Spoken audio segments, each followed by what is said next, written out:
Okay, તો last લેક્ચરની અંદર આપણે રિસોર્સિસની અંદરનો એક પાર્ટીશન જે છે પ્રોક્યોરમેન્ટ મેનેજમેન્ટ, રાઈટ? એ પ્રોક્યોરમેન્ટ મેનેજમેન્ટ આપણે યસ્ટરડે ચેક કરેલું હતું, તો યસ્ટરડે આપણે જોયું હતું. હવે આગળ વધારીએ તો સેકન્ડ પાર્ટ જે રિસોર્સ મેનેજમેન્ટ માટે રિક્વાયર્ડ છે, અથવા તો સેકન્ડ જે મારે પ્લાનિંગ કરવું પડશે related to the resources, right, એ છે human resource management plan. Okay, સૌથી પહેલાં સમજીએ કે what you mean by human resource management plan, right? તો હ્યુમન રિસોર્સ મેનેજમેન્ટ પ્લાનની અંદર આપણે બેઝિકલી ધ્યાન શું રાખીએ છીએ? સૌથી પહેલું, રાઈટ, કે જે પ્રોજેક્ટ ડેવલપ થવા આવ્યો છે, રાઈટ, અથવા તો જે પ્રોજેક્ટ આપણે પ્રોજેક્ટનું આપણે ડેવલપમેન્ટ કરતા હોઈએ, રાઈટ, એની સાઇઝ શું છે? સાઇઝ ઇન અ સેન્સ કે આપણે પ્રોજેક્ટનું પ્લાન બનાવી દીધો હશે, રાઈટ, આપણે એની હાયરાર્ચી બનાવી દીધી હશે, એનું સ્ટ્રક્ચર આપણે ડેવલપ કરી દીધું હશે, આગળ જોયું એમ, રાઈટ. તો એના પરથી આપણને આઈડિયા આવે કે મારા પ્રોજેક્ટની સાઇઝ કઈ રીતની છે, કે પ્રોજેક્ટ સ્મોલ સાઇઝનો છે, એટલે કે small size in a sense ઓછી ફંક્શનાલિટી, રાઈટ, ઓછા ફીચર્સ, રાઈટ, મોડ્યુલ્સ કમ હોય, રાઈટ, કે પછી લાર્જ સાઇઝનો હોય કે ભાઈ ટાઈમ ડ્યુરેશન વધારે છે, રાઈટ. સેકન્ડ વસ્તુ કે મોડ્યુલ્સ ઘણા બધા છે જે હેન્ડલ કરવાના છે, ફંક્શનાલિટી ઘણી બધી એડ ઓન કરેલી છે આપણે, રાઈટ. તો એને ધ્યાનમાં રાખીને આપણે સૌથી પહેલાં હ્યુમન રિસોર્સ મેનેજમેન્ટ પ્લાન કરશું. સેકન્ડ વસ્તુ જે હું ફોકસ કરીશ જ્યારે human resource management plan develop કરતો હોઉં ત્યારે એ છે એની roles and responsibility. Roles and responsibility એનો મતલબ શું? કે કયા હ્યુમન્સ ઇન ધ સેન્સ કે કયા એમ્પ્લોયીને, મારા ઓર્ગેનાઇઝેશનના કયા ટીમ મેમ્બરને મારે કઈ ટાઈપના રોલ અસાઇન કરવા, એન્ડ કેટલી રિસ્પોન્સિબિલિટી મારે મારા ટીમ મેમ્બર પર અલોકેટ કરવી, અથવા ટીમ મેમ્બરને મારે અલોકેટ કરવી. આ બે કન્ટેન્ટ ઓલવેઝ હું મગજમાં રાખીશ જ્યારે બી હ્યુમન રિસોર્સ મેનેજમેન્ટ પ્લાન હું ડેવલપ કરતો હોઉં ત્યારે. Main purpose human resource management પ્લાનનો એ છે ટીમ ક્રિએટ કરવી, રાઈટ. ટીમ ક્રિએટ કરીને એમને રોલ અસાઇન કરવા. જો મેઇન પર્પઝ સમજવા જઈએ અથવા તો મેઇન ફોકસ સમજવા જઈએ એ આ જ હશે, રાઈટ, કે કઈ રીતે હું મારા એમ્પ્લોઈઝની ટીમ જનરેટ કરું પ્રોજેક્ટ માટેની, એઝ વેલ એઝ એ ટીમ મેમ્બરને હું કયા રોલ્સ હું એમને અસાઇન કરીશ. એના માટે આપણે આખો આ ક્વેશ્ચન સમજવાનો કામ કરીએ. Raise hand. ઓકે, જેને ક્વેશ્ચન હોય રેઝ હેન્ડ ના કરો, ડાયરેક્ટ જસ્ટ ચેટ બોક્સમાં ડ્રોપ કરી દેતો, રાઈટ. ઓકે, તો એના માટે જે ઇનપુટ્સથી મારે રિક્વાયરમેન્ટ રહેશે, રાઈટ, કે કયા ટાઈપના મારે ઇનપુટ્સની જરૂર છે, તો એ ઇનપુટ્સની આપણે વાત કરીએ, રાઈટ. તો સૌથી પહેલું છે પ્રોજેક્ટ મેનેજમેન્ટ પ્લાન, રાઈટ. કેમ છે એ મેં આના સ્ટાર્ટિંગની અંદર તમને સમજાવ્યું કે મારે જ્યારે હું પ્રોજેક્ટ મેનેજમેન્ટ પ્લાનની વાત કરતો હોઉં, રાઈટ, ત્યારે એના સાથે સાથે હું વાત કરું છું એના subsidiary plan in a sense cost management, schedule management, scope management, જેટલા બી મેનેજમેન્ટ પ્લાન છે બધાની ઇન્ફોર્મેશન મને પ્રોજેક્ટ મેનેજમેન્ટ પ્લાનમાંથી મળશે. એઝ વેલ એઝ જે મેં સૌથી પહેલા વાત કરી hierarchy or we can say structure, right, કે જે સ્ટ્રક્ચર સાથે મારું ઓર્ગેનાઇઝેશન પર્ટિક્યુલર પ્રોજેક્ટની અંદર કામ કરવાનું છે, રાઈટ, એ સ્ટ્રક્ચરનું પ્યોર ઇન્ફોર્મેશન, રાઈટ, કે કેટલા રિસોર્સિસ એને અલોકેટ કરેલા છે, કેટલી એક્ટિવિટી પર્ટિક્યુલર ફંક્શનાલિટીને ડેવલપ કરવા માટે એક્ઝિક્યુટ થાય છે, રાઈટ, કેટલા એક્સપેન્સીસ એ એક્ટિવિટીને એક્ઝિક્યુટ કરવા પાછળ ડિફાઇન કરવામાં આવે છે. આ બધી ઇન્ફોર્મેશન મને ક્યાંથી મળશે? પ્રોજેક્ટ મેનેજમેન્ટ પ્લાનમાંથી. આ ઇન્ફોર્મેશનનો હું યુઝ શેમાં કરીશ?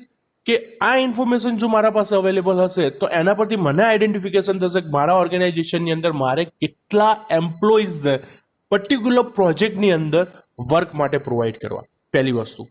સેકન્ડ વસ્તુ એ કે એ જે હું ટીમ મેમ્બર ડેવલપ કરું છું એ ટીમ મેમ્બરમાંથી મારે કેવા ડેવલપરને, રાઈટ, કયો ટાઈપનો રોલ મારે અસાઇન કરવો એ વસ્તુ મને ઇઝીલી આઈડેન્ટિફાય થઈ જશે, રાઈટ. તો ફર્સ્ટ ઇનપુટ જે છે પ્રોજેક્ટ મેનેજમેન્ટ પ્લાન. કેમ એની રિક્વાયરમેન્ટ છે આપણે સિમ્પલી સમજ્યા. આગળ વધીએ. સેકન્ડ ઇનપુટ છે એક્ટિવિટી રિસોર્સ રિક્વાયરમેન્ટ, રાઈટ. તો એક્ટિવિટી રિસોર્સ રિક્વાયરમેન્ટનું આપણે આ ઇનપુટની ઇન્ફોર્મેશન આપણે યસ્ટરડે લાસ્ટ સેશનની અંદર આપણે ડિસ્કસ કરી હતી કે what do mean by activity resource requirement, right. તો એક્ટિવિટી રિસોર્સ રિક્વાયરમેન્ટનું બેઝિક કામ શું છે કે પર્ટિક્યુલર પ્રોજેક્ટના ડેવલપમેન્ટ કરવા માટે જેટલા નંબર ઓફ એક્ટિવિટીની રિક્વાયરમેન્ટ હોય એ એક્ટિવિટીને એક્ઝિક્યુટ કરવા માટે જે રિસોર્સિસ આપણે અલોકેટ કર્યા હોય, રાઈટ, એ રિસોર્સને હેન્ડલ કરવા માટે જે રો મટીરિયલની જરૂર હોય છે, રાઈટ, જે પ્રોક્યોરમેન્ટની જે રિક્વાયરમેન્ટ હોય છે એની આપણે ડિસ્કશન કર્યું હતું આગળ, રાઈટ, પ્રોક્યોરમેન્ટ મેનેજમેન્ટની અંદર. એની એ જ વસ્તુ આજે બી કન્સિડર કરીએ, રાઈટ. ત્યાં આપણે શાનું ધ્યાન રાખ્યું હતું? પ્રોક્યોરમેન્ટનું, કે આપણને ખબર પડે કે ભાઈ પર્ટિક્યુલર રિસોર્સ સાથે વર્ક કરવા માટે અથવા તો પર્ટિક્યુલર એક્ટિવિટીના એક્ઝિક્યુશન માટે મારા કયા ટાઈપનું પ્રોક્યોરમેન્ટ અથવા રો મટીરિયલની મારી રિક્વાયરમેન્ટ રહેશે. એ જ રીતે અહીંયા કઈ ઇન્ફોર્મેશન લઈશું કે આ પર્ટિક્યુલર એક્ટિવિટીને એક્ઝિક્યુટ કરવા માટે અથવા તો XYZ એક્ટિવિટીને એક્ઝિક્યુટ કરવા માટે જે રિસોર્સ આપણે અલોકેટ કરેલો છે એ રિસોર્સ સાથે વર્ક કરવા માટે કેટલા ટીમ મેમ્બર્સની રિક્વાયરમેન્ટ રહેશે, એ ઇન્ફોર્મેશન હું અહીંયાથી કલેક્ટ કરી અથવા એ ઇન્ફોર્મેશન મને અહીંયાથી એસેન્શિયલ ઇન્ફોર્મેશન હું અહીંયાથી ગેટ કરી શકીશ, રાઈટ. આગળ જે બે common input as always key environmental factors and organization process assets, right. Key environmental factor કેમ, રાઈટ, કે માની લો કે સિમિલર સાઇઝનો પ્રોજેક્ટ કી એન્વાયરમેન્ટલ ફેક્ટરની અંદર બેઝિક કામ શું છે? Rules and responsibility, right. કે ફોર એક્ઝામ્પલ મારા પાસે પર્ટિક્યુલર જે એક્ટિવિટી છે એ એક્ઝિક્યુટ કરવા માટે રિસોર્સ અવેલેબલ નથી, રાઈટ. એ રિસોર્સ અવેલેબલ નથી એનો મતલબ શું? મારે એ રિસોર્સને બહારથી હાયર કરવો પડશે, રાઈટ, પર્ટિક્યુલર પ્રોજેક્ટ માટે, રાઈટ. તો એ આપણો કી એન્વાયરમેન્ટલ ફેક્ટર કહીશું, આપણે ફેક્ટર તરીકે કન્સિડર કરીશું જે મને બહારથી ઇમ્પેક્ટ કરે છે, રાઈટ. એવા ઘણા બધા એક્ઝામ્પલ એના લઈ શકીએ જે ઓલરેડી આપણે ઘણી બધી વખત ડિસ્કસ કરેલા છે, environmental factors, right. Last input organization process assets.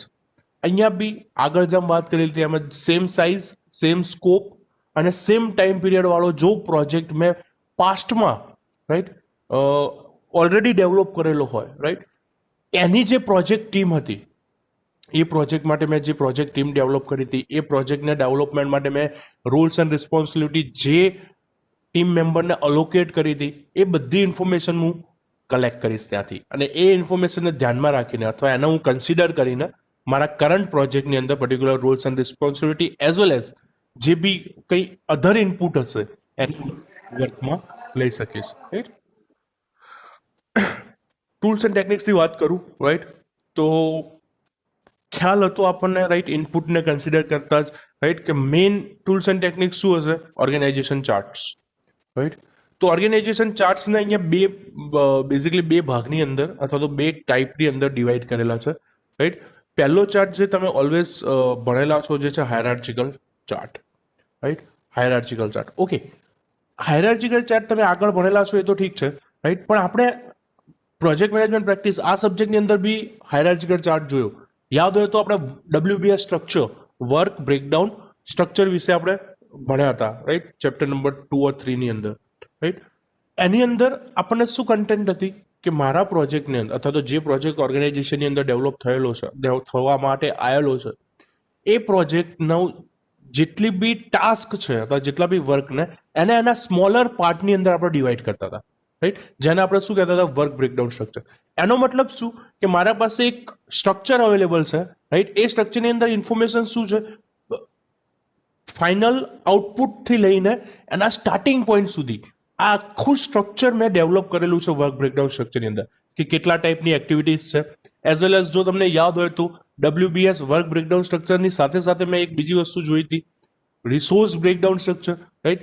WBS ની અંદર મને કન્ટેન્ટ શું મળશે? એક્ટિવિટી કઈ છે, રાઈટ, કઈ પ્રોસેસો છે. જ્યારે રિસોર્સ બ્રેકડાઉન સ્ટ્રક્ચરની અંદર મને શું મળશે કે એ પર્ટિક્યુલર એક્ટિવિટીને એક્ઝિક્યુટ કરવા માટે મેં કયા રિસોર્સિસને અલોકેટ કરેલા છે, રાઈટ. તો એ કન્ટેન્ટ હું યુઝ કરીશ અહીંયા હાયરાર્ચિકલ ચાર્ટની અંદર, કે પ્રોપર જે WBS સ્ટ્રક્ચર મેં આગળ ડેવલપ કર્યું હતું, રાઈટ, એ WBS સ્ટ્રક્ચર જો WBS સ્ટ્રક્ચર તો ખરી જ, એના સાથે સાથે રિસોર્સ બ્રેકડાઉન સ્ટ્રક્ચર, રાઈટ, આ બંને સ્ટ્રક્ચરનો હું અહીંયા યુઝ કરીશ.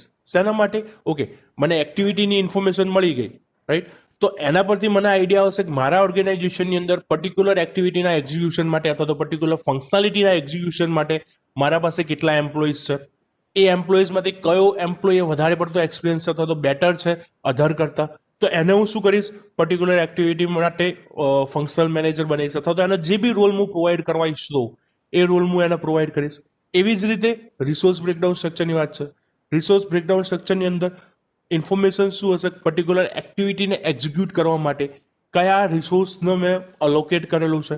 હવે એ રિસોર્સ સાથે વર્ક કરવા માટે મારા પાસે કેટલા એમ્પ્લોઈઝ અવેલેબલ છે મારા ઓર્ગેનાઇઝેશનની અંદર, એ ઇન્ફોર્મેશન હું ત્યાંથી એડ કરીશ અને હું ડિફાઇન કરીશ આખું હાયરાર્ચિકલ સ્ટ્રક્ચર, રાઈટ. તો પહેલું જે શું કહેવાય સ્ટ્રક્ચર હતું અથવા પહેલું જે ચાર્ટ હતો એ છે હાયરાર્ચિકલ ચાર્ટ, હાયરાર્ચિકલ ચાર્ટ સ્ટ્રક્ચર નહીં, બરાબર. સેકન્ડ હતું મે બી રેમ આવી રહ્યું responsibility assign matrix, right. Responsibility assign matrix. આ રેમ જે ચાર્ટ છે એને હું એક નીચે ટેબલ આપેલું છે, એ ટેબલ વાઇઝ હું તમને સિમ્પલ સમજો, તમને વધારે આઈડેન્ટિફિકેશન આવશે, રાઈટ. જુઓ અહીંયા ટેબલની અંદર તમને 3 ફંક્શનાલિટી આપેલી છે. For example, right, design, test and implementation, right. આ 3 ફંક્શનાલિટી મારા પ્રોજેક્ટની અંદર ખાલી આ 3 ફંક્શનાલિટી સાથે કામ થાય છે, વધારે કાંઈ નહીં, રાઈટ. ડિઝાઇનિંગ, ટેસ્ટિંગ અને ઇમ્પ્લિમેન્ટેશન.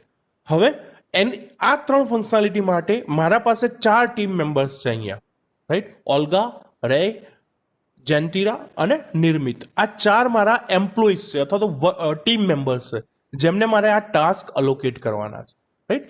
તો મેં શું કર્યું છે, R for responsible, right. A for accountable, right. C for consultant and I for informer, right.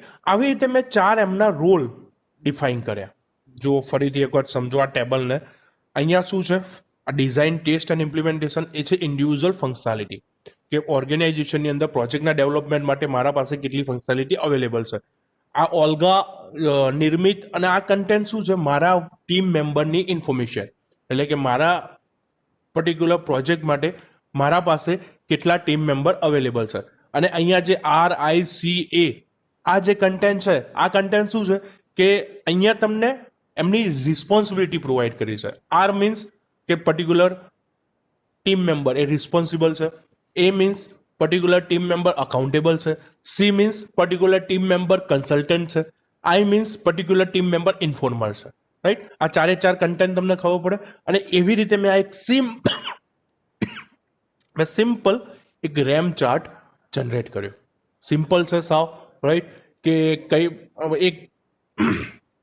એક જગ્યાએ હું એની ફંક્શનાલિટી મૂકીશ, મારા ટીમ મેમ્બર્સ, અને અહીંયા હું એમને એમની ઇન્ડિવિજ્યુઅલ રિસ્પોન્સિબિલિટી હું પ્રોવાઈડ કરીશ. ફોર એક્ઝામ્પલ અહીંયા એક ઓલ્ગાનું એક્ઝામ્પલ આપેલું છે કે Olga is responsible for design, right. એ મને કેવી રીતે ખબર પડે, અહીંયા જો ડિઝાઇન માટે ઓલ્ગાનું ટાસ્ક શું છે, એ રિસ્પોન્સિબલ પર્સન રહેશે, રાઈટ. જે બી ડિઝાઇનની અંદર મિસ્ટેક આવશે, જે બી ઇશ્યુ, જે બી પ્રોબ્લેમ, જે બી રિસ્ક અકર થશે, એના માટે ટોટલી ડિપેન્ડન્ટ પર્સન કોણ હશે, Olga, right. But means C create the software programming design documentation, right. એનું કામ શું છે, ખાલી ડિઝાઇન ડોક્યુમેન્ટેશન જનરેટ કરવાનું, right. But Riya is accountable, right. એનો મતલબ શું કે રિયાનું કામ શું હશે, ઓલ્ગા જે ડિઝાઇન જનરેટ કરે છે, ક્રિએટ કરે છે, એને ટેસ્ટ કરવાનું, રાઈટ. કે જે મને ફાઇનલ ડિઝાઇન ઓલ્ગા પાસેથી ડેવલપ થઈને આવેલી છે એ અકાઉન્ટેબલ છે કે નહીં, એ એક્સેપ્ટેબલ છે કે નહીં, બીજા સેન્સમાં, રાઈટ. કે પ્રોપર છે કે નહીં, એ ચેક કરવાનું કામ કોનું હશે, રિયાનું, રાઈટ. એવી જ રીતે આ જે જેન્ટ્રા છે એનું કામ શું છે, કન્સલ્ટન્ટનું, રાઈટ. કે જો ઓલ્ગાને કોઈક ડિઝાઇનની અંદર પ્રોબ્લેમ થયો હશે, રાઈટ, અથવા તો કોઈ ઇશ્યુ જનરેટ થયો હશે, તો એ કોને કન્સર્ન કરશે, આને, રાઈટ. કે એ પ્રોબ્લેમ માટે સોલ્યુશન અથવા કોઈક નવા થોટ, નવા આઈડિયાઝ એ પ્રોવાઈડ કરવાનો રોલ કોનો હશે, આનો, રાઈટ. તો નિર્મિતનો બી સેમ કન્સલ્ટન્સી લખેલું છે, નિર્મિતનું બી કામ શું છે, કન્સલ્ટ કરવાનું. તો ઓલ્ગાના ડિઝાઇનિંગ સ્ટ્રક્ચર માટે અથવા ડિઝાઇન ડેવલપ કરવા માટે જે બી કન્સલ્ટન્ટ કરવું હશે એ નિર્મિત અથવા જનરેટ જોડે એ કન્સલ્ટ કરશે, રાઈટ. તો આવી રીતે હું શું કરું છું, અહીંયા પર્ટિક્યુલર રિસ્પોન્સિબિલિટીને પર્ટિક્યુલર ફંક્શનાલિટી વાઇઝ ડિવાઈડ કરું છું મારા ટીમ મેમ્બરની સાથે. જો આવી રીતે તમે યાદ રાખશો, સિમ્પલી તમને યાદ રહેશે. રેમ સ્ટ્રક્ચર જે છે અથવા તો રેમ ચાર્ટ છે, એનું બેઝિક ફોકસ શું છે, રિસ્પોન્સિબિલિટીનું, રાઈટ. અહીંયા જુઓ, રિસ્પોન્સિબિલિટીનું bifurcation on the basis of શું, ફંક્શનાલિટી. રિસ્પોન્સિબિલિટીનું bifurcation on the basis of functionality to all team members, right. કે દરેક ટીમ મેમ્બર્સને રિસ્પોન્સિબિલિટીનું બાયફર્કેશન કરું છું, ડિવાઈડ કરું છું રિસ્પોન્સિબિલિટીને on the basis of functionality, right. કે ફંક્શનાલિટીને ધ્યાનમાં રાખીને હું રિસ્પોન્સિબિલિટીને દરેક મારા ટીમ મેમ્બર સાથે ડિવાઈડ કરું છું. સિમ્પલ વસ્તુ છે, ખબર પડે, રાઈટ. ઓકે. તો આ બીજો ચાર્ટ હતો, સોરી ત્રીજો. પહેલું WBS work breakdown structure, second resource breakdown structure, અને third RAM responsibility allocation matrix, right. આ 3 ચાર્ટ સાથે આપણે કામ કરીએ છીએ શેમાં? હ્યુમન રિસોર્સ મેનેજમેન્ટની અંદર, રાઈટ. આગળ મૂવ ઓન કરીએ, જે છે નેટવર્કિંગ ચાર્ટ. આને બી હું ચાર્ટ કહી શકું, નેટવર્કિંગ ચાર્ટ તરીકે ડિફાઇન કરી શકું. આપણને આના વિશે સિમ્પલ વસ્તુ ખબર છે નેટવર્કિંગ ચાર્ટ વિશે, રાઈટ. ફોર એક્ઝામ્પલ હું જો તમને એનું એક્ઝામ્પલ બી આપું, રાઈટ, તો તમારી જે લેબ છે, રાઈટ, એ લેબની અંદર દરેક પીસી એકબીજા સાથે કનેક્ટેડ છે, રાઈટ, અથવા તો ડાયરેક્ટ સર્વર સાથે કનેક્ટેડ છે. મીન્સ એક નેટવર્ક જનરેટ કરેલું છે, રાઈટ, કે જે તમે ઇન્ફોર્મેશન શેરિંગ માટે, રાઈટ, મેસેજ પાસ આઉટ માટે, રાઈટ, એ બધા કન્ટેન્ટ માટે તમે એનો યુઝ કરી શકો, રાઈટ. એનો મતલબ શું કે જેટલા બી ટીમ મેમ્બર્સ હું ક્રિએટ કરું અથવા પર્ટિક્યુલર પ્રોજેક્ટના ડેવલપમેન્ટ માટે હું એડ કરું, એ દરેક ટીમ મેમ્બર્સનું એક નેટવર્ક જનરેટ કરું છું, તો એક સર્વર ડેવલપ કરું છું, અથવા તો સ્વિચ અથવા ફાઈબર જેનો બી યુઝ કરીને હું સર્વર ડેવલપ કરું, રાઈટ. અને એ સર્વરના યુઝ કરીને, રાઈટ, હું ઇન્ફોર્મેશન પાસ કરીશ, કન્ટેન્ટ શેર કરીશ, રાઈટ. એના માટે એ નેટવર્કનો હું સિમ્પલ યુઝ કરીશ, રાઈટ. તો આ જે નેટવર્ક હતું એના બી આપણે એક જાતનો ચાર્ટ ગણી શકીએ કે નેટવર્કિંગ ચાર્ટ, રાઈટ. શેના માટે યુઝ થાય છે? કે એકબીજા સાથે કમ્યુનિકેટ કરવા, ઇન્ફોર્મેશન શેર કરવા અથવા મેસેજ પાસ કરવા માટે આપણે આ નેટવર્કિંગનો યુઝ કરીએ છીએ. નેટવર્કિંગ એટલે દરેક ઇન્ડિવિજ્યુઅલ ટીમ મેમ્બર, એ પછી તમારી ફંક્શનાલિટીનો હોય અથવા અધર ફંક્શનાલિટીની હોય, એ બધા એકબીજા સાથે ડાયરેક્ટલી કનેક્ટેડ હોય, એને આપણે શું કહીએ છીએ? Networking chart. નેક્સ્ટ છે organizational theory, right. Organization theory basically શું કહે છે? ઓકે, દરેક એક વસ્તુ પહેલા સમજો, દરેક ઓર્ગેનાઇઝેશનની અંદર એમની પોતાની થિયોરી હોય. થિયોરી હોય એ થિયોરી એની સેન્સ વોટ કે પોતાની પોલિસી હોય, રાઈટ, કે કઈ પોલિસી સાથે પર્ટિક્યુલર ઓર્ગેનાઇઝેશન કામ કરશે, કયા વે થ્રુ, કયા સ્ટ્રક્ચર થ્રુ, રાઈટ, ઓર્ગેનાઇઝેશન કામ કરશે, એ વસ્તુ અહીંયા તમને ડિફાઇન કરેલી છે. જો organization theory refers to the all theories that attempt to explain what makes people, teams and work unit perform the way they do, right. કે ઓર્ગેનાઇઝેશનને જે રીતે કામ કરવું છે અથવા ઓર્ગેનાઇઝેશન જે રીતે કામ કરે છે એ સમજાવવા માટે દરેક ઓર્ગેનાઇઝેશન પાસે ઇન્ડિવિજ્યુઅલ પોતપોતાની થિયરી હોય છે, રાઈટ. કે જે થિયરીનું કામ શું છે કે ટીમ મેમ્બર, દરેક પીપલ કે જે ઓર્ગેનાઇઝેશન સાથે કનેક્ટેડ હોય અથવા પ્રોજેક્ટ સાથે કનેક્ટેડ હોય અથવા તો વર્ક યુનિટ, એમને કઈ રીતે ઓર્ગેનાઇઝેશનની અંદર કામ કરવું અથવા પ્રોજેક્ટની અંદર કામ કરવું એ વસ્તુ ડિફાઇન કરવા માટે ઓર્ગેનાઇઝેશન થિયરીનો યુઝ કરવામાં આવે. આના સાથે આપણે આ ક્વેશ્ચન શું છે? Plan human resource management, right, એ કન્ટેન્ટ અહીંયા આપણે કમ્પ્લીટ કરીએ છીએ. જે સેકન્ડ પાર્ટ હતો શેનો? રિસોર્સ મેનેજમેન્ટનો, રાઈટ. આ જે ચેપ્ટર છે, ચેપ્ટર નંબર 7, જે છે રિસોર્સ મેનેજમેન્ટ, એનો ફર્સ્ટ પાર્ટ શું હતો? Procurement management. Second part human resource management, right, જે અહીંયા કમ્પ્લીટ થાય છે. અહીંયા હું ધ્યાન શું રાખીશ જ્યારે બી હ્યુમન રિસોર્સ મેનેજમેન્ટ પ્લાન નામનો ક્વેશ્ચન અકર થાય ત્યારે, કે મારા પાસે max to max 4 tools and techniques છે અથવા તો 4 કન્ટેન્ટ મારે એક્સપ્લેન કરવાની. પહેલી, વર્ક બ્રેકડાઉન સ્ટ્રક્ચરનું કેમ હું યુઝ કરીશ હ્યુમન રિસોર્સ પ્લાનની અંદર, રાઈટ, અથવા કયા વે થ્રુ એ યુઝ થાય છે જે આપણે એક્સપ્લેન કર્યું. સેકન્ડ, જે હાયરાર્ચિકલ ચાર્ટ છે રિસોર્સ બ્રેકડાઉન સ્ટ્રક્ચર, રાઈટ. અને third, RAM, responsibility assign management, sorry matrix. આ 3 ચાર્ટ કઈ રીતે યુઝ થાય છે હ્યુમન રિસોર્સ માટે. સેકન્ડ ટૂલ્સ એન્ડ ટેકનિક્સની વાત કરું તો જે છે નેટવર્કિંગ, રાઈટ, કે નેટવર્કિંગ વાઇઝ આપણે હ્યુમન રિસોર્સ મેનેજમેન્ટ પ્લાન કઈ રીતે કામ કરે. અને થર્ડ છે ઓર્ગેનાઇઝેશનલ થિયોરી, રાઈટ. તો આના સાથે આપણે આ ક્વેશ્ચન કમ્પ્લીટ કરીએ છીએ અને આનું આઉટપુટ શું હશે, રાઈટ. હ્યુમન રિસોર્સ મેનેજમેન્ટ પ્લાનનું આઉટપુટ શું છે? તો શું મળશે મને? પહેલું, રૂલ્સ એન્ડ રિસ્પોન્સિબિલિટી. મીન્સ કે જો હું આટલા ઇનપુટ જે આપણે આગળ ડિસ્કસ કર્યા એ ઇનપુટ્સને એઝ અ ઇન્ફોર્મેશન કલેક્ટ કરું, જો ટૂલ્સ એન્ડ ટેકનિક્સ જે મેં ડિફાઇન કરી અથવા જે હું સિલેક્ટ કરું એના સાથે હું કામ કરું, તો મને આઉટપુટ ફાઇનલી શું મળશે? પર્ટિક્યુલર પ્રોજેક્ટના એક્ઝિક્યુશન માટે, રાઈટ, કયા ટીમ મેમ્બરનો કયો રોલ છે અથવા કયો ટીમ મેમ્બર એ રિસ્પોન્સિબલ છે એની પ્રોપર ઇન્ફોર્મેશન મને અહીંયા મળી જશે. કે roles and responsibility related total information મને એઝ અ આઉટપુટ આનું જનરેટ થશે, રાઈટ. સેકન્ડ શું જનરેટ થશે? Project organization charts.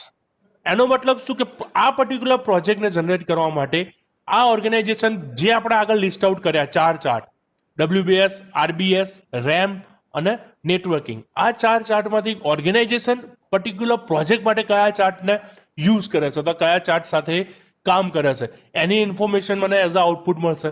અને થર્ડ ઇન્ફોર્મેશન છે જે છે staffing management plan. Staffing management plan in sense what કે ફોર એક્ઝામ્પલ મેં મારા ઓર્ગેનાઇઝેશનની અંદર 100 એમ્પ્લોઈઝ છે, રાઈટ. એ 100 એમ્પ્લોઈઝમાંથી હું પર્ટિક્યુલર પ્રોજેક્ટ માટે 50 એમ્પ્લોઈઝને અલોકેટ કરું છું પર્ટિક્યુલર એક પ્રોજેક્ટ. એનો મતલબ શું કે મારે સ્ટાફનું અરેન્જમેન્ટ કરવું પડશે. Arrangement in a sense what for example મારા પાસે 100માંથી 20 PHP ડેવલપર છે, તો એ 20 PHP ડેવલપરને મારા પ્રોજેક્ટની અંદર કન્સર્ન નહીં કરું. કેમ કે જો પર્ટિક્યુલર પ્રોજેક્ટ ઓન ગોઈંગ હોય અને એ સમયમાં ઓર્ગેનાઇઝેશન પાસે એક નવો પ્રોજેક્ટ જો અકર થાય તો એ સમયે જો મારા PHP ડેવલપરની રિક્વાયરમેન્ટ હોય તો એ PHP ડેવલપર મારા પર્ટિક્યુલર કરંટ પ્રોજેક્ટને છોડીને નવા પ્રોજેક્ટ સાથે કામ કરી શકશે નહીં. તો આ જે મેનેજમેન્ટ છે, આ જે આપણે હેન્ડલ કરીએ કે ભાઈ મારે 20માંથી કેટલા એમ્પ્લોઈઝ અથવા તો કેટલા PHP ડેવલપરને મારા આ પર્ટિક્યુલર પ્રોજેક્ટ સાથે કન્સર્ન કરવા અને કેટલાને મારે સ્પેરમાં રાખવા કે જો કદાચ પર્ટિક્યુલર પ્રોજેક્ટ ઓન ગોઈંગ હોય એ સમય દરમિયાન જો પ્રોજેક્ટ નવો આવે અકર થાય તો એ વખતે હું એમની હેલ્પ લઈ શકું. એક તો આ કામ. બીજું શું કામ કે ફોર એક્ઝામ્પલ જ્યારે પ્રોજેક્ટ ઓન ગોઈંગ હોય, મને માની લઈએ કે લોંગ પ્રોજેક્ટ છે, લાર્જેસ્ટ પ્રોજેક્ટ છે કે ભાઈ 1 year ઓર 2 year સુધી એ પ્રોજેક્ટનું ડેવલપમેન્ટ ચાલશે, રાઈટ. તો 1 year or 2 year એવી કન્ડિશન કદાચ આવે, રાઈટ, કે મારી જે ટીમ મેમ્બર્સ છે એમાંથી અમુક ટીમ અથવા તો અમુક મેમ્બર્સ લેફ્ટ આઉટ થઈ જાય, ઓર્ગેનાઇઝેશનને છોડી દે, અમુક ટીમ મેમ્બર્સ કોઈ ઇલનેસ અથવા કોઈ બી રીઝન થ્રુ એ લીવ પર જતા રહે ફોર લોંગ ટાઈમ, રાઈટ. તો એવી કન્ડિશનની અંદર મારા પાસે સ્પેર મારો સ્ટાફ અવેલેબલ હોવો જોઈએ કે જે સ્ટાફને હું એવી પર્ટિક્યુલર કન્ડિશનની અંદર મારા ઓર્ગેનાઇઝેશન અથવા પર્ટિક્યુલર પ્રોજેક્ટની અંદર હું કનેક્ટ કરી શકું અથવા પર્ટિક્યુલર પ્રોજેક્ટની અંદર હું એમને એડ કરી શકું, રાઈટ. તો આ બેઝિક 3 ઇન્ફોર્મેશન મને અહીંયા મળે છે. એટલે સ્ટાફિંગ મેનેજમેન્ટની અંદર મને સ્પેરમાં મારા એમ્પ્લોય કેટલા છે એ મને ઇઝીલી આઈડેન્ટિફાય થશે અથવા એની ઇન્ફોર્મેશન હું ઇઝીલી લઈ શકીશ. તો આવી ત્યાં 3 આઉટપુટ છે: roles and responsibility, project organization charge and staffing management plan. Okay, next question જે છે એ છે ક્વોલિટી પ્લાનિંગ અથવા તો ક્વોલિટી મેનેજમેન્ટ. Wait 2 minute.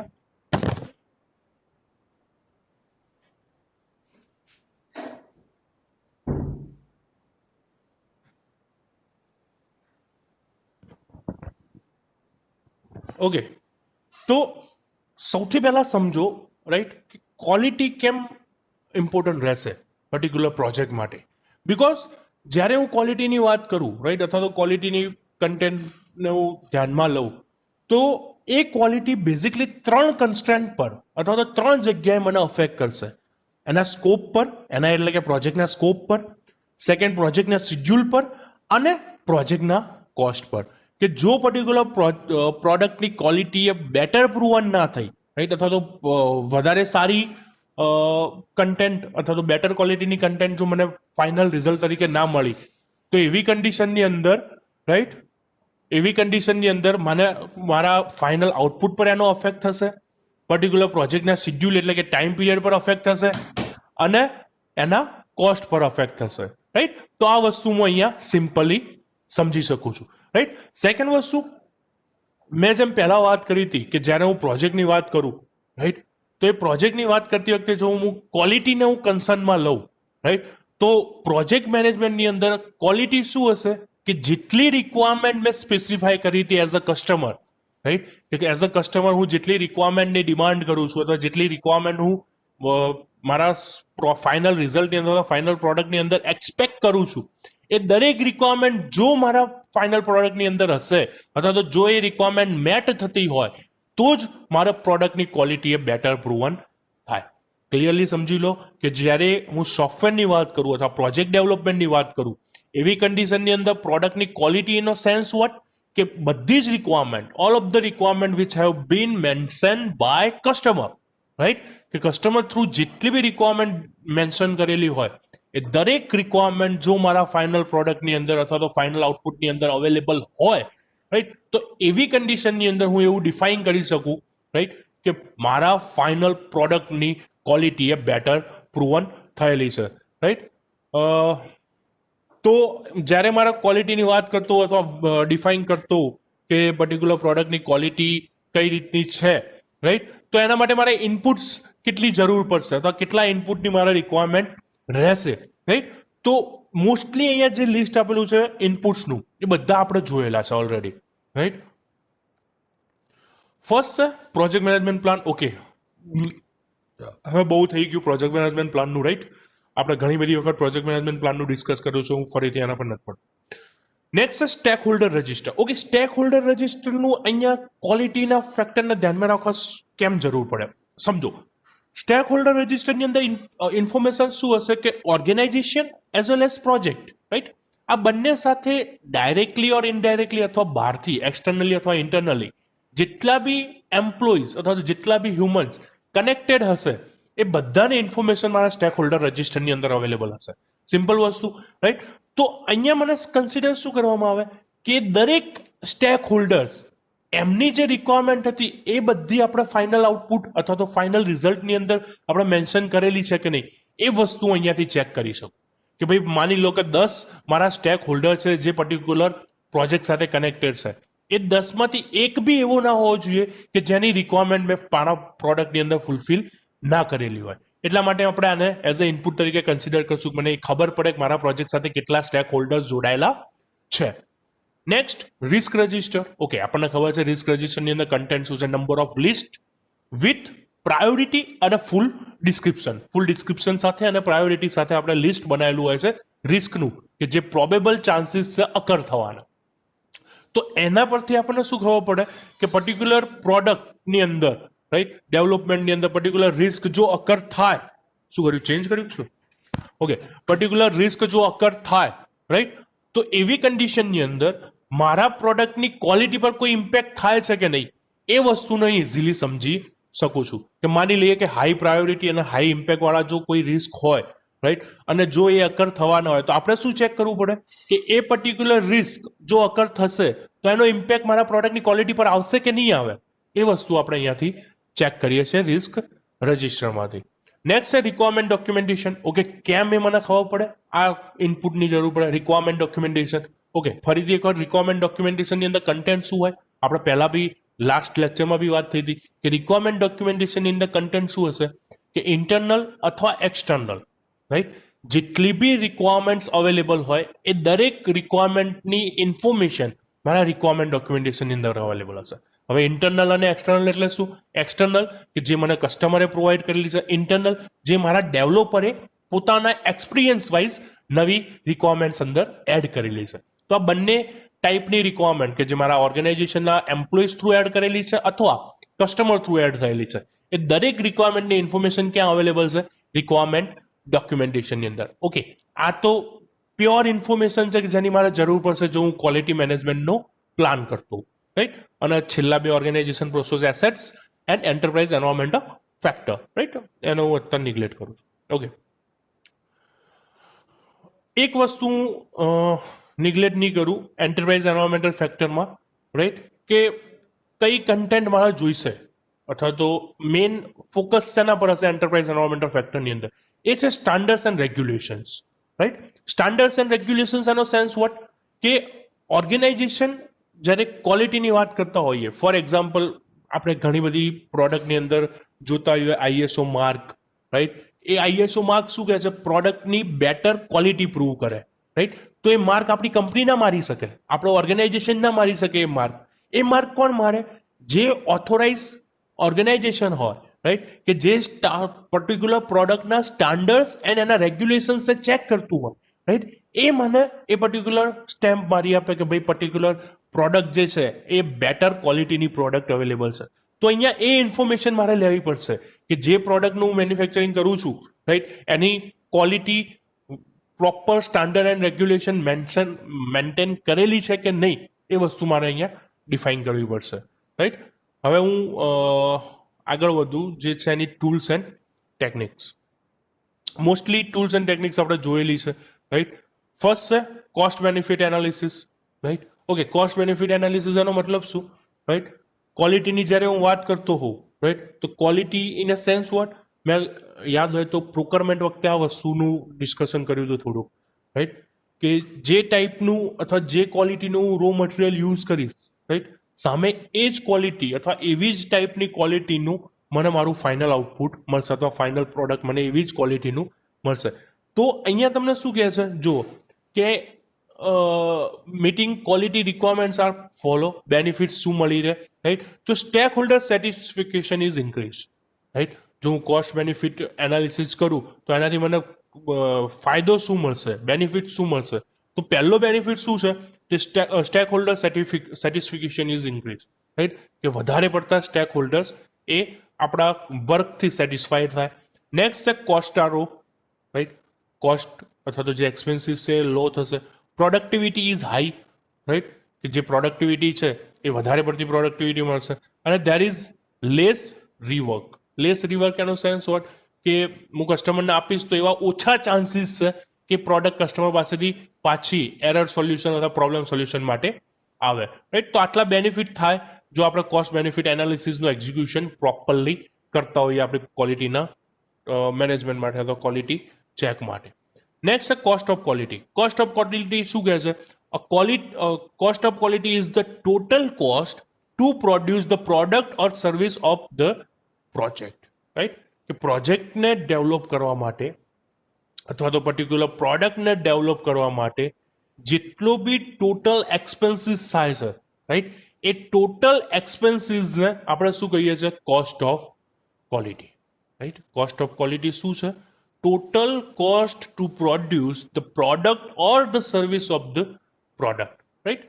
તો એને બી આપણે 2 કે 3 ભાગની અંદર 3 પાર્ટની અંદર ડિવાઈડ કરેલું છે. એક છે prevention cost, right. Prevention cost શું કહે છે? Prevention cost means keeping defect out of the hand of the customer.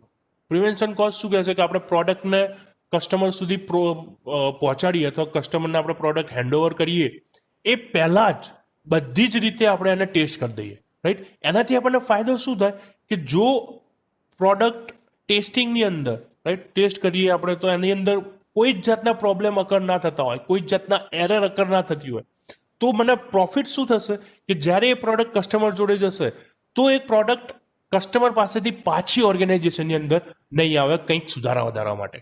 અને જો એ પ્રોડક્ટ રિટર્ન નહીં થાય ચેન્જીસ માટે, રાઈટ, તો એનાથી શું થશે? એ ચેન્જીસ કરવા પાછળના જે એક્સપેન્સીસ હતા એ હું કવર અપ કરી શકીશ, જેને શું કહેવાય છે? Prevention cost, right. Prevention cost basically શું કહે છે? The defects, keeping defect out of the hand of customer. કે કસ્ટમર સુધી પહોંચે એ પહેલાં જ આપણે ડિફેક્ટનું સોલ્યુશન કરી દઈએ, જેનાથી આપણે આ જે રિવર્કની વાત છે એ રિવર્ક ના થાય, right. Next appraisal cost. Okay, appraisal cost શું છે? કે આપણે જે વાત કરી કે પ્રોડક્ટ કસ્ટમર સુધી જાય પહેલાં જ આપણે ટેસ્ટિંગ કરી દઈએ, આપણે એને ચેક કરી દઈએ, આપણે એને એક્ઝામાઇન કરી દઈએ. તો એક્ઝામાઇન પાછળ જે કોસ્ટ થાય છે પ્રોડક્ટને એક્ઝામાઇન કરવા માટે અથવા તો એક્ઝામાઇન કરીએ, રાઈટ, ત્યારે જે એક્સપેન્સીસ થાય છે, એક્ઝામાઇન આપણે શું કરીએ મોસ્ટલી કે રિક્વાયરમેન્ટ ફૂલફિલ થાય છે કે નહીં અથવા તો બધી જ રિક્વાયરમેન્ટ મેટ થાય છે કે નહીં, એ વસ્તુને એક્ઝામાઇન કરવા પાછળ આપણા ઓર્ગેનાઇઝેશનને જે કોસ્ટ થાય છે એને એપ્રિશિયલ કોસ્ટ તરીકે ડિફાઇન કરવામાં આવે. એપ્રિશિયલ કોસ્ટ શું છે, રાઈટ, કે રિક્વાયરમેન્ટ ફૂલ્લી સેટિસ્ફાઈડ થાય છે કે નહીં અથવા તો દરેક રિક્વાયરમેન્ટ એડ ઓન છે કે નહીં ફાઇનલ પ્રોજેક્ટની અંદર એને ચેક કરવા માટે, રાઈટ, અથવા તો એને એક્ઝામાઇન કરવા માટે જે એક્સપેક્ટેડ કોસ્ટ આપણને જનરેટ થાય છે એને એપ્રિશિયલ કોસ્ટ કહેવાય. અને છેલ્લું છે, લાસ્ટ ટાઈપ છે જે છે ફેલર કોસ્ટ. ઓકે, નામ પરથી ખબર પડે failure cost in the sense what આપણે બધું એક્ઝામાઇન કરી દીધું, આપણે પ્રોબ્લેમનું સોલ્યુશન બી જનરેટ કરી દીધું, રાઈટ, બટ પ્રોજેક્ટ ઓનગોઈંગ હોય અથવા તો પ્રોજેક્ટ આપણે ડિલિવર કરતા હોઈએ, રાઈટ, એમાં જ કંઈક પ્રોબ્લેમ આવી અથવા તો કોઈક ઇસ્યુ જનરેટ થયો, રાઈટ, કે જેના કારણે આપણે આપણી પ્રોડક્ટને ટોટલી વેસ્ટ ડિફાઇન કરીએ છીએ, રાઈટ, તો એને શું કહેવાય? Failure cost. ઓકે, આ 2 કન્ડિશનની અંદર થઈ શકે. ફેલર કોસ્ટ 2 ટાઈપના હોય, એક ઇન્ટરનલ ફેલર અને second external failure, right. Internal failure અને external failure. Internal failure in the sense what કે ધારો કે હું પ્રોડક્ટનું ઓનગોઈંગ પ્રોસેસ છે મેન્યુફેક્ચરિંગ કરતો હોઉં, રાઈટ, મેન્યુફેક્ચરિંગ કરતી વખતે જો કોઈ ઇસ્યુ રેઝ થાય જેના કારણે મારી પ્રોડક્ટ ટોટલી ડેમેજ થઈ જાય, એને આપણે શું કહીએ છીએ? ઇન્ટરનલ. કે ભાઈ પ્રોડક્ટ ફાઇનલ બની નથી, રાઈટ, મારું ફાઇનલ રિઝલ્ટ આવી નહોતું ગયું, મને આઉટપુટ મળી નહોતું ગયું, બટ ઓનગોઈંગ પ્રોસેસ હતી, રાઈટ, પ્રોજેક્ટ પ્રોગ્રેસમાં હતો, એ સમયે કોઈ બી રીઝન થ્રુ મારો પ્રોડક્ટ એ વેસ્ટ થઈ જાય છે અથવા તો ફેલ થઈ જાય છે, તો એને આપણે શું કહીએ છીએ? Internal failure. એક્સટર્નલ ફેલર શું કહે છે? પ્રોડક્ટ પ્રોપર ડેવલપ થઈ ગયું, રાઈટ, ફાઇનલ આઉટપુટ જે મારે અચીવ કરવું હતું એ અચીવ થઈ ગયું, બટ કોઈ બી રીઝન થ્રુ, રાઈટ, અનએક્સપેક્ટેડ રીઝનના કારણે જ્યારે પ્રોડક્ટ કસ્ટમર જોડે પહોંચે છે ત્યારે એ પ્રોપરલી વર્ક કરતું નથી અથવા ત્યારે એ ફ્લોપ સાબિત થાય છે. એને આપણે શું કહીએ છીએ? એક્સટર્નલ. કે એક્સટર્નલમાં શું છે કે ફાઇનલ રિઝલ્ટ મળી ગયું, ઓર્ગેનાઇઝેશને ફાઇનલ આઉટપુટ બી ડિફાઇન કરી દીધું, બટ કસ્ટમર જોડે જ્યારે પ્રોડક્ટ પહોંચે છે ત્યાં ઇન્સ્ટોલેશનની અંદર અથવા કોઈ બી રીઝન થ્રુ, રાઈટ, ક્યાં તો ડેમેજ થઈ જાય પ્રોડક્ટ, કોઈ બી રીઝનના કારણે આપણે પ્રોબ્લેમ જનરેટ થાય છે, એને શું કહીએ? External failure, right. તો આવી રીતે બે ટાઈપના ફેલર કોસ્ટ આવે, ઇન્ટરનલ ફેલર કોસ્ટ અને સેકન્ડ છે એક્સટર્નલ ફેલર કોસ્ટ. ઓકે, અહીંયા તમને એના થોડાક એક્ઝામ્પલ બી આપેલા છે. ઓકે, એક્ઝામ્પલ એના નતા, રાઈટ.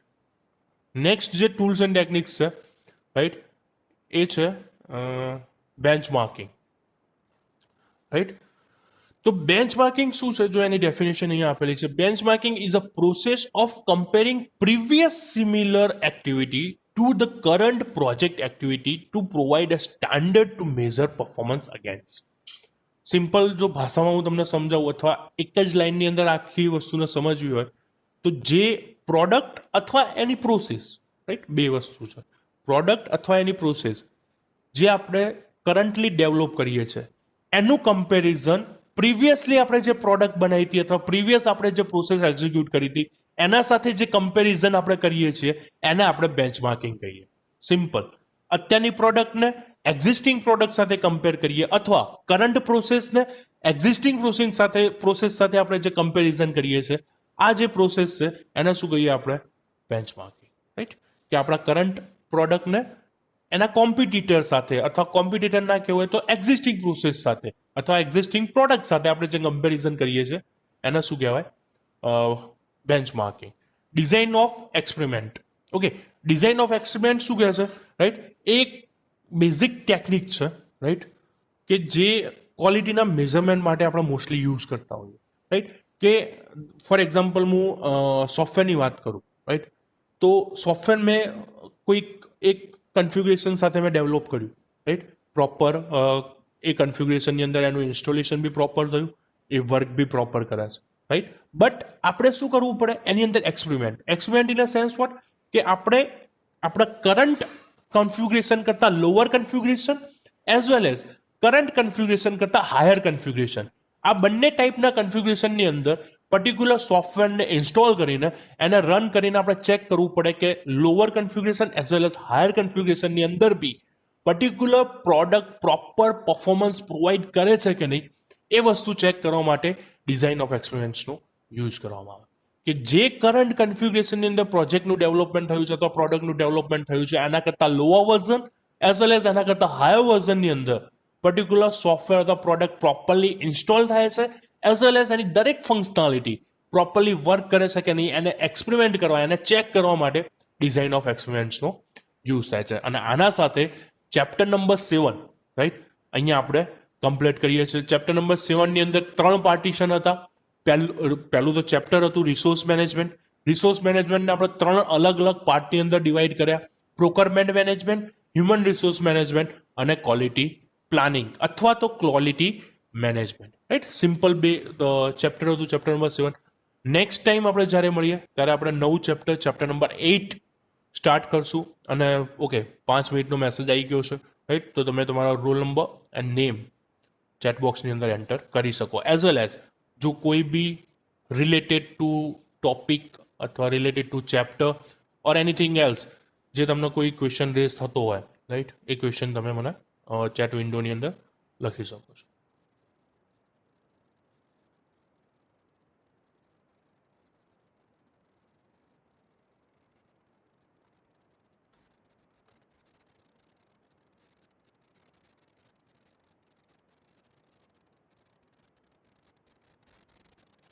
ઓકે, ફરીથી એકવાર રિપીટ કરી દઉં. આ સેશન વિરલ સરનું હતું. વિરલ સર મારું સેશન 2:30 જે બપોરનું મારું સેશન છે 2:30 એ વિરલ સર એમની લેબ એમાં લઈ લેશે. એટલે 2:30 તમારી લેબ છે, તો કન્સિડર કરજો એને.